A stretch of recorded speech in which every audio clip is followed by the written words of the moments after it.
Y en 1928 aplaude a Irigoyen el mismo pueblo que lo aplaudió en 1916.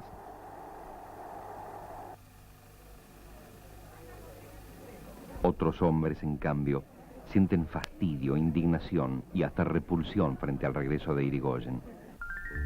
Para simplificar, en la Argentina se los llama la oligarquía. Estos señores de galerita y guantes blancos, con una permanente expresión de ironía y superioridad en el rostro, viven un poco en sus estancias y otro poco en los palacetes que se han construido en Buenos Aires. No saben bien si son europeos o argentinos. Estas son palabras de Victoria Ocampo, uno de los productos más espléndidos de la oligarquía. En Europa éramos exiliados argentinos y en la Argentina éramos exiliados europeos.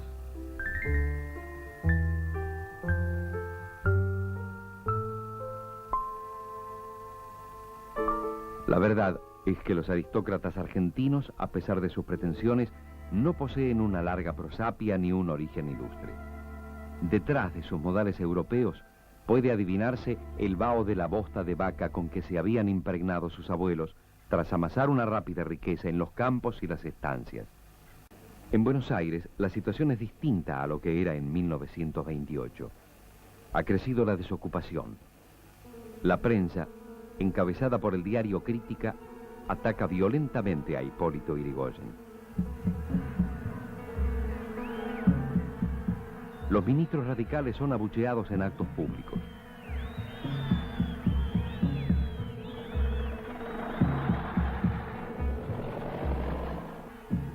Se producen manifestaciones estudiantiles de protesta.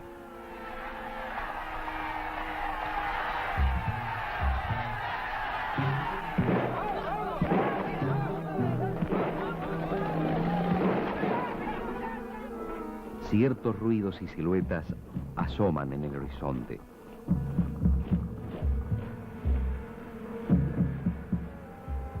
Don Hipólito está viejo, hay que admitirlo, y no las tiene todas consigo. Pero quizá lo que está por ocurrir se deba a sus aciertos y no a sus errores. Uno de los aciertos del radicalismo fue, sin duda, la creación de yacimientos petrolíferos fiscales en 1921. Este organismo fue puesto bajo la dirección del general Enrique Mosconi, un militar ejemplar que nunca volteó a un gobierno popular. Yrigoyen, Mosconi y el otro presidente radical, Alvear, casi lograron que la ley de nacionalización del petróleo fuese promulgada en 1928. El Senado, con mayoría conservadora, lo impidió. De todos modos, las compañías extranjeras se estremecieron. Era un atentado contra la libre empresa.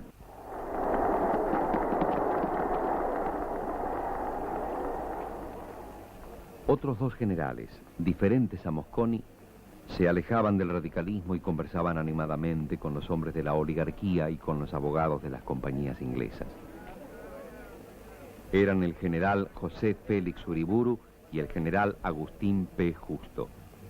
Ellos dos, y quienes estaban detrás de ellos, inaugurarían en la Argentina un oscuro período de más de 50 años, en que se perdió la República y en el que el pueblo solo de cuando en cuando pudo gozar de sus derechos. El granero del mundo se achicó y desapareció, y en su lugar quedó un país disgregado, herido y temeroso.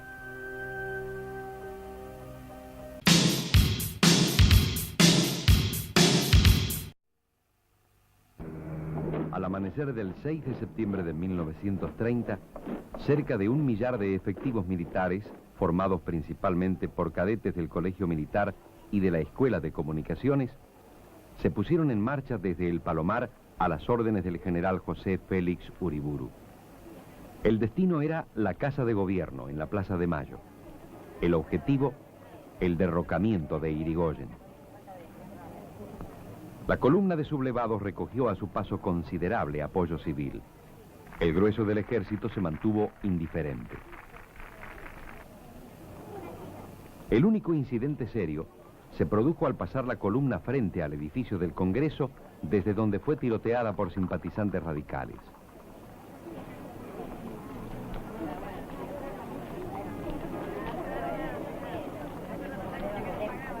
Cuando Uriburu, sin encontrar otra resistencia, entró en la Casa de Gobierno, lo esperaba el vicepresidente Enrique Martínez, quien firmó la entrega del poder. Irigoyen, que se hallaba en La Plata, presentó a su vez la renuncia por escrito. Su casa en Buenos Aires fue saqueada y destrozada por la turba.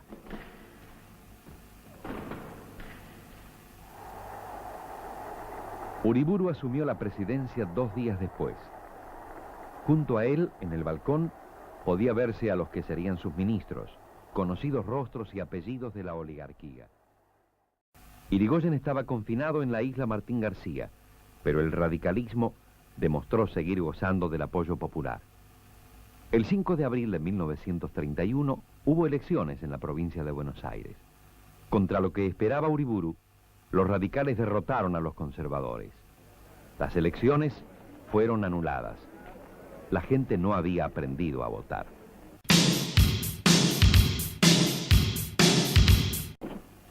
Otra vez asomaban en el horizonte los ruidos consabidos, las siluetas típicas.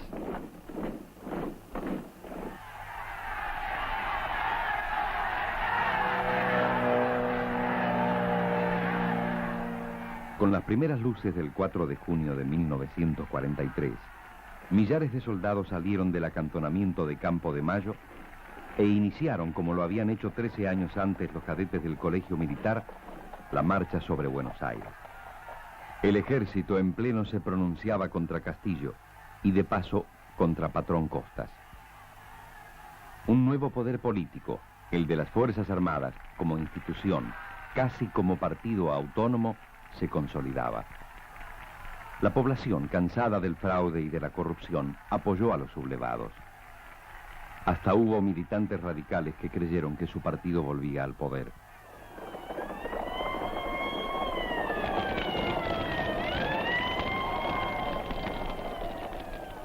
Hubo disturbios para repudiar al régimen saliente. En la Plaza de Mayo fueron quemados 12 colectivos pertenecientes a la Corporación de Transportes, odioso símbolo de la entrega a los intereses extranjeros.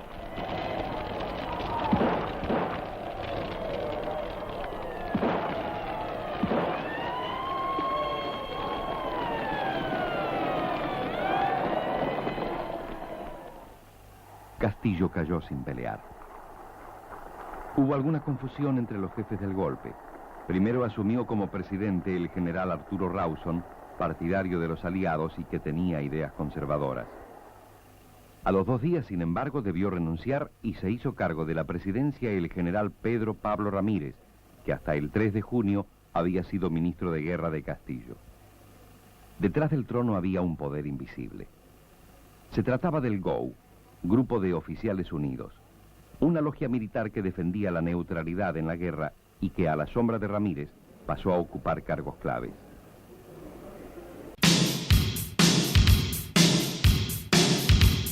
En los primeros meses de 1955 la oposición fermentó. El 11 de junio, día de Corpus Christi, una gran multitud desfiló hacia la Catedral de Buenos Aires en desafío al gobierno.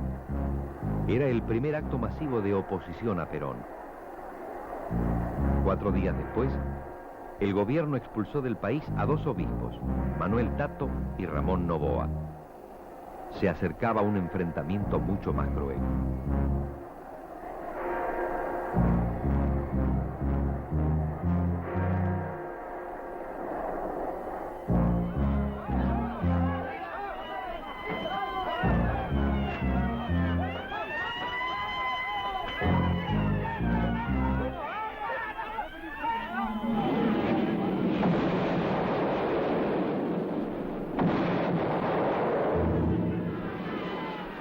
El 16 de junio estalló una rebelión armada contra Perón. Las unidades del ejército comprometidas no llegaron a moverse. El foco principal de la sublevación fue entonces la Marina de Guerra. Aviones navales, buscando matar a Perón, bombardearon la Casa de Gobierno y la Plaza de Mayo. Muchos peronistas que acudieron a la plaza fueron alcanzados por la metralla. Hubo más de 200 muertos y gran cantidad de heridos.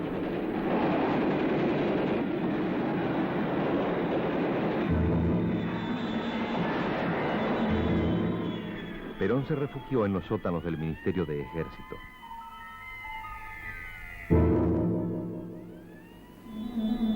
Finalmente los aviones huyeron rumbo a Montevideo y los otros rebeldes que estaban atrincherados en el Ministerio de Marina se rindieron.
Por la noche, grupos de enfurecidos peronistas incendiaron varias iglesias del centro de Buenos Aires y causaron destrozos en otras, incluida la curia metropolitana.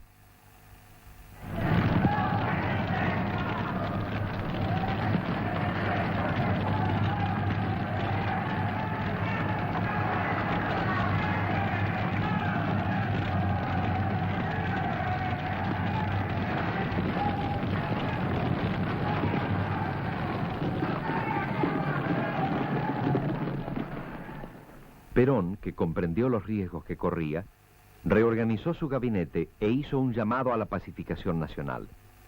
Incluso permitió que los políticos opositores usaran las radios oficiales, algo que había estado prohibido en los últimos años. El discurso que más impresionó fue el del doctor Arturo Frondizi, presidente del Comité Nacional de la Unión Cívica Radical. La tensión se agravaba. Perón ofreció a sus partidarios presentar la renuncia. El 31 de agosto, la CGT y el Partido Peronista concentraron en la Plaza de Mayo a una muchedumbre que rechazó esa dimisión y ratificó la confianza en su jefe. Perón, sintiéndose fuerte otra vez, se dirigió en términos muy duros a la multitud. Y cuando uno de los nuestros caiga, caerán 5 de los ellos. Ya no quedaba lugar para la paz. El ciclo del eterno retorno en la historia argentina se reiteraba. En el horizonte estaban las sombras de 1930, de 1943. El 16 de septiembre de 1955 se escuchó otra vez el fragor de las armas. Se había producido un nuevo alzamiento militar contra Perón. Su foco principal estaba en la Escuela de Infantería de Córdoba y su jefe era el general Eduardo Lonardi. En Córdoba tuvieron lugar precisamente los primeros combates. Grupos civiles colaboraron con los revolucionarios. El 19 de septiembre, Perón presentó su renuncia, que al día siguiente fue aceptada por una junta de generales que se había hecho cargo del poder en Buenos Aires.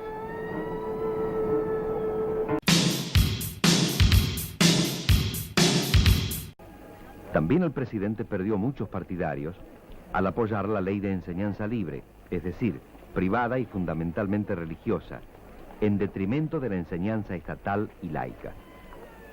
Hubo masivas manifestaciones en favor de una y otra postura, y en el Congreso tuvieron que votar hasta los enfermos para que finalmente la ley de enseñanza libre fuese aprobada. El general Aramburu, convertido en intermediario, llevó a Frondizi los nuevos planteos militares. El presidente se negó a renunciar. El desenlace era previsible. El 28 de marzo, los comandantes de las tres armas decidieron deponer a Frondizi.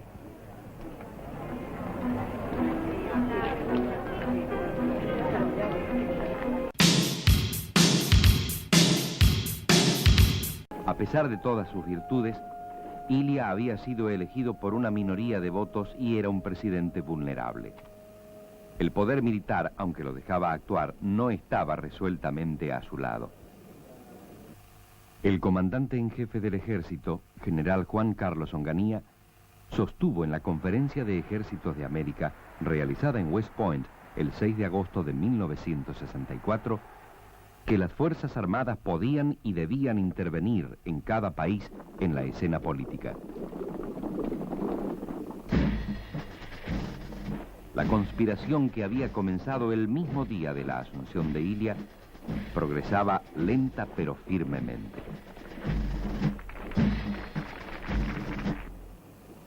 En marzo de 1965, el gobierno, cumpliendo con lo prometido, convocó a elecciones de diputados y gobernadores en las que el peronismo, con el nombre de Unión Popular, pudo participar.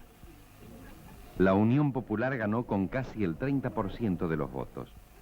Los radicales pasaron el 28%. Los militares, aunque en privado llegaban a arreglos con los sindicalistas peronistas, por otro lado dejaron trascender que estaban muy inquietos ante el avance de los partidarios del caudillo exiliado. En noviembre, el general Onganía dejó su cargo de comandante en jefe y pasó a retiro.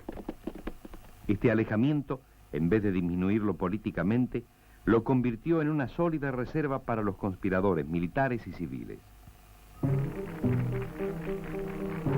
Durante los primeros meses de 1966, se intensificaron los rumores sobre un golpe militar.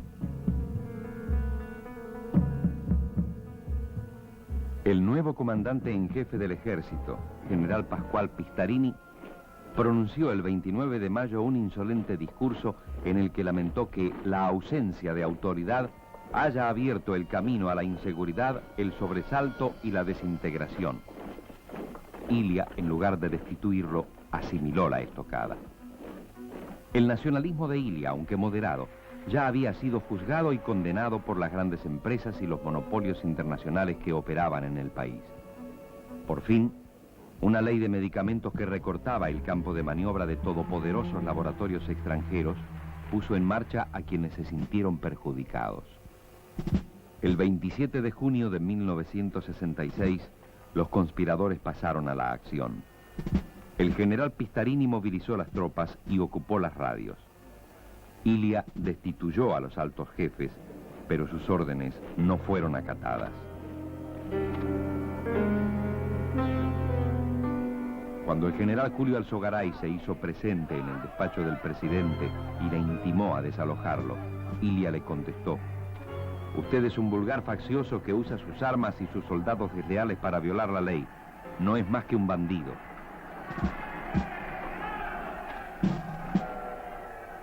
Finalmente, un destacamento de lanzagases de la policía, al mando de un coronel, expulsó al presidente constitucional. Un nuevo golpe militar se había consumado.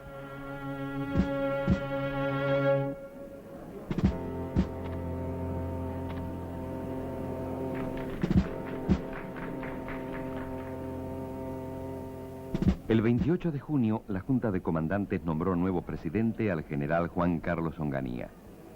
La opinión pública parecía satisfecha. La prensa y el sector empresario dieron su apoyo. Hemos llegado a la Revolución Argentina con un vasto plan de afirmaciones positivas y de realizaciones concretas. Este es el fin del proceso de deterioro que nos ha inmovilizado y el despuntar de una magnífica esperanza para nuestra patria.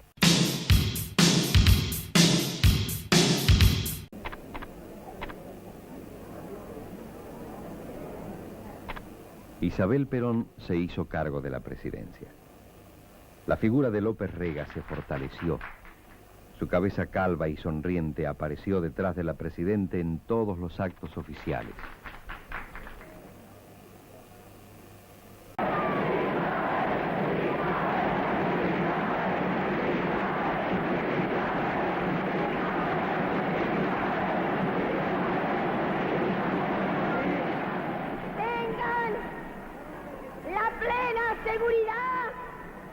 Seguiré adelante para conseguir la auténtica liberación y felicidad del pueblo argentino.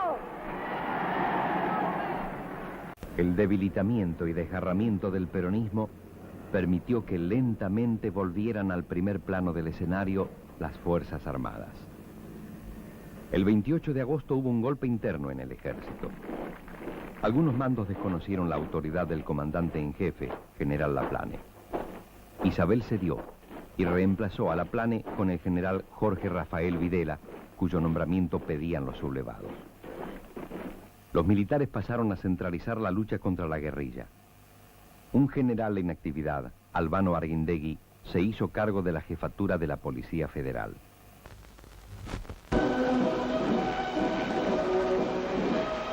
Comunicado número 1 de la Junta Militar. Se comunica a la población que a partir de la fecha el país se encuentra bajo el control operacional de la Junta Militar. Se recomienda a todos los habitantes el estricto acatamiento... 24 de marzo de 1976. La presidenta es llevada en helicóptero hasta el aeroparque y de allí a la residencia El Mesidor en Neuquén, convertida en su prisión. El teniente general Jorge Rafael Videla, el almirante Emilio Eduardo Macera y el brigadier Orlando Ramón Agosti se hacen cargo del gobierno a fin de llevar a cabo el proceso de reorganización nacional. La República se había perdido una vez más. La minoría que se apoderó del gobierno quiso que la Argentina volviera a ser el país anterior a Irigoyen. Una factoría feliz que exportara carnes y cereales e importara todo lo demás, desde automóviles y caramelos hasta doctrinas y libros. El proyecto era imposible. Sus consecuencias fueron una represión irracional, cientos de miles de desterrados, millones de hambreados y desocupados. Sus consecuencias fueron la especulación, la corrupción y una guerra perdida.